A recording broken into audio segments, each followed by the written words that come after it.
Imagine standing on the edge of a diving board, staring down into the deep water below. You don't know if the water is warm or freezing, if you'll nail the dive or belly flop, but one thing you know for sure is you'll never know unless you jump. Well, today we're diving into Ecclesiastes 11:4 and discussing what it means to pursue our goals even when the outcome is uncertain, from a godly perspective. And Ecclesiastes 11:4 says, "Whoever watches the wind will not plant. Whoever looks at the clouds will not reap."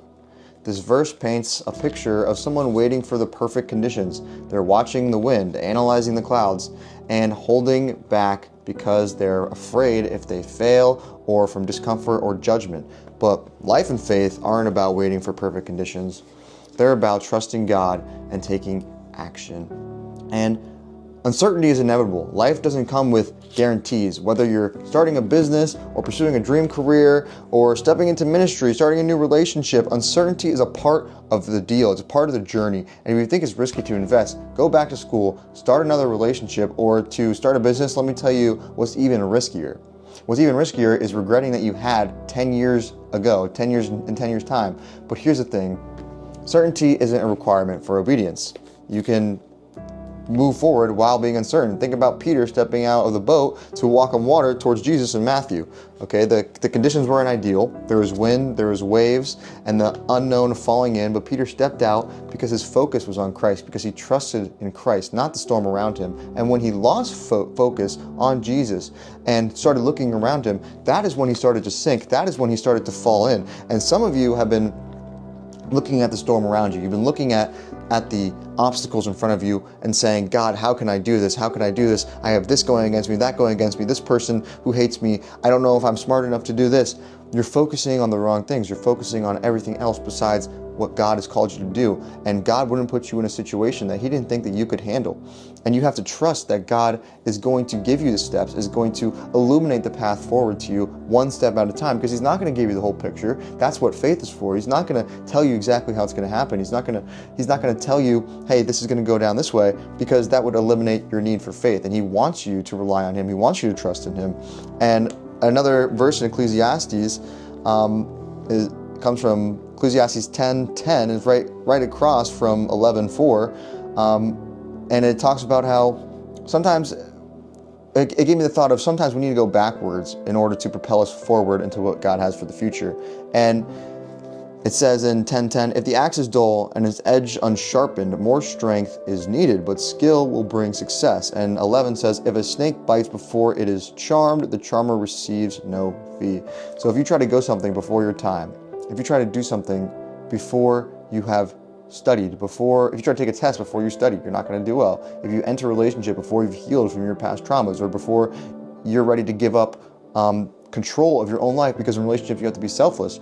And if you don't sharpen your axe, if you don't prepare yourself, hey, I have 6 months of expenses ready in my bank account so that I can do this while quitting my job and starting my new business. Like, you have to prepare the way, or else it's going to take more strength is needed to get through to what you're trying to accomplish.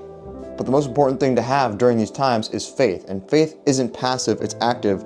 And in James 2:17 it says, "Faith by itself is not accompanied by action is dead."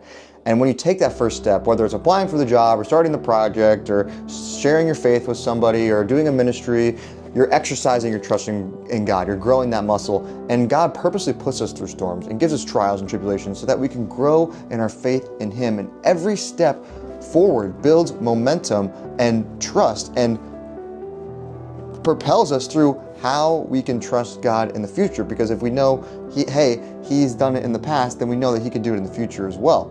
And I've dealt with situations where you're uncertain and you don't know how things are going to go, and you don't know if it's going to work out for you or if it's the correct path for you. And I understand how that feels. And sometimes you just have to jump and make a decision and trust that God will put the right decision in your heart, and somehow or some way, even if you make the wrong decision, he will use it for your ultimate good. And personally, by starting this YouTube channel alone, I mean, you have to be vulnerable on the internet. I'm talking about my personal beliefs. I'm talking about my love for God. I'm trying to give advice and minister to people and give actionable steps on things that I've implemented in my life that have helped me a lot, yet I have so much to learn. And sometimes I feel like I'm not going to be enough, or like I don't have enough knowledge to offer you guys. But God does not call the qualified, he qualifies the called, right? And how many people in the Bible were adulterers or sinners that God brought to the qualification of what he needed them to carry out? And that is what God is going to do for you. And you have to believe that, and you have to have faith in that, because if you don't have faith in that, you're not going to have faith in yourself. And having faith in yourself is also like having faith in God. And you're like, well, Maverick, starting a YouTube channel is not a big deal. Well, I'm about to quit my job in a career that pays me really well because I feel so anxious every day at work. I feel unfulfilled. I feel like there's more for me, and I just have this burning, this anxiety in my chest, like every day at work, that I'm in the wrong place and I'm going to miss what's meant for me. And to me, that's God calling me out of it and saying, hey, Maverick, quit your job, go back to school, do something that you really want to do, make a difference in people's lives. I want to help people. I want to save lives, and I'm going to go back to school and do a master's program in the medical field. And that's what I feel like God is calling me to do, and it's scary, and I'm terrified, and I understand the risks of doing that, but the risk of me not knowing, the risk of me feeling like, oh, I had my chance when I was 24 years old to go back to school and I didn't take it when I'm 40, I will never forgive myself for that. And God is telling me to tell you today to call you out and say, hey, go for that thing, take that risk, do what you want to do. And some practical steps to apply that is to take one step, even if it's tiny, step by step, not the whole path. He's not going to reveal you the whole path on purpose. And you have to trust God's timing. Don't wait for perfect conditions, or you'll be waiting your entire life. And embrace the journey. The outcome is God's responsibility. Obedience is yours. If you do if God calls you to do, he will do what his job is. So do your job, God will do his job. And the truth is, you'll never experience the fullness of what God has for you when you're always waiting for perfect conditions. Take the leap. Plant the seed, chase the goal, even when you can't see the finish line. If this message has encouraged you, make sure to like, subscribe, and share it with someone who needs to hear it today. And remember, whoever watches the wind will not plant. Whoever looks at the clouds will not reap. Step out in faith. You've got this. Thanks for watching, and I'll see you in the next video. Stay blessed. I love you. I believe in you. God believes in you. Take the risk.